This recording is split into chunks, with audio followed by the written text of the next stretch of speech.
নমস্কার বন্ধুরা, JS fresh কুকিংয়ে স্বাগত জানিয়ে আজকে চলে এসেছি নতুন একটি রেসিপি নিয়ে। এই রেসিপিটি বানানোর জন্য এই উপকরণগুলো নিয়ে নিয়েছি: রুই মাছের লেজ,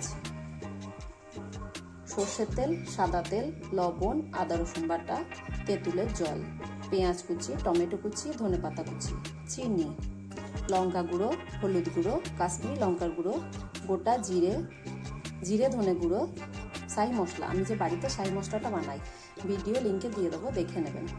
এরপর লবণ এবং হলুদ দিয়ে রুই মাছের লেজটাকে ভেজে নেব। সাদা তেলটা গরম হয়ে গেছে, এবার রুই মাছের লেজগুলোকে ভেজে নেব।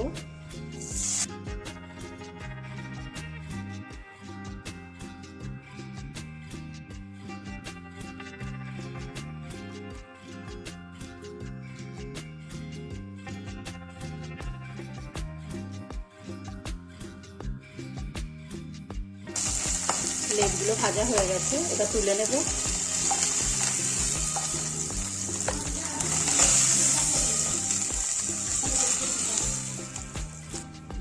কড়াই সর্ষে তেল দেব,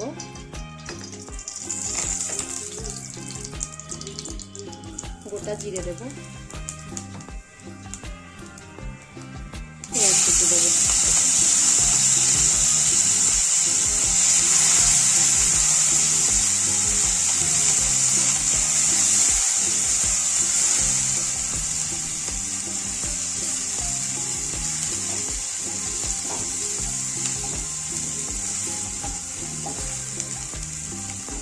পেঁয়াজটাকে অল্প একটু ভেজে নেব। এবার আদা রসুন বাটা দেব,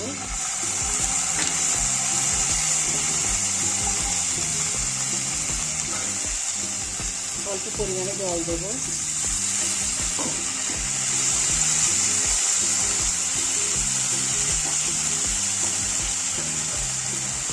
যে মশলাগুলো নিয়েছিলাম ওই মশলাগুলো একসঙ্গে সব দিয়ে দেবো,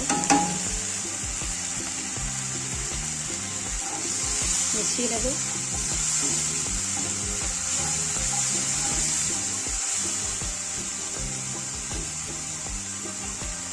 টমেটো এবং ধনেপাতা কুচি দেব,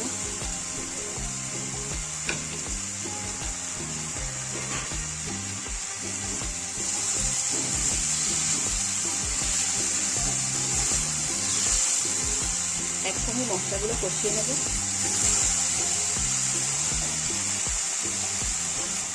এরপর যে তেঁতুলের জলটা নিয়েছিলাম ওটা দিয়ে দেবো।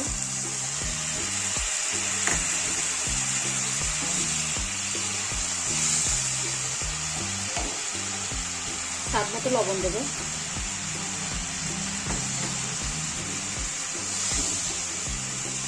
চিনি দেবো অল্প পরিমাণে,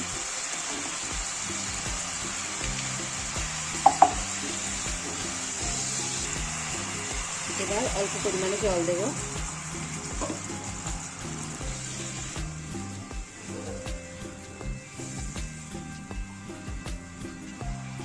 আরো একটু জল দেবো।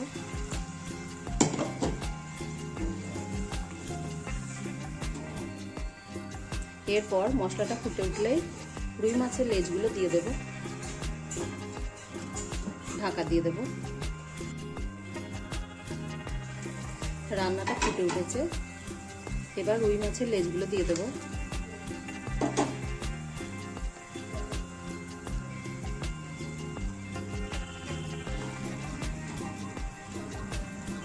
উল্টে পাল্টে দেব, ঢাকা দিয়ে এটাকে রান্না করে নেব। মাঝে মধ্যে নেড়ে দেব।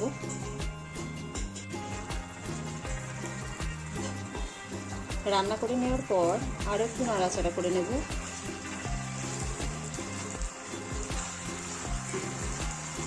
রান্নাটি হয়ে গেছে, এবার একটা প্লেটের মধ্যে ঢেলে নেব।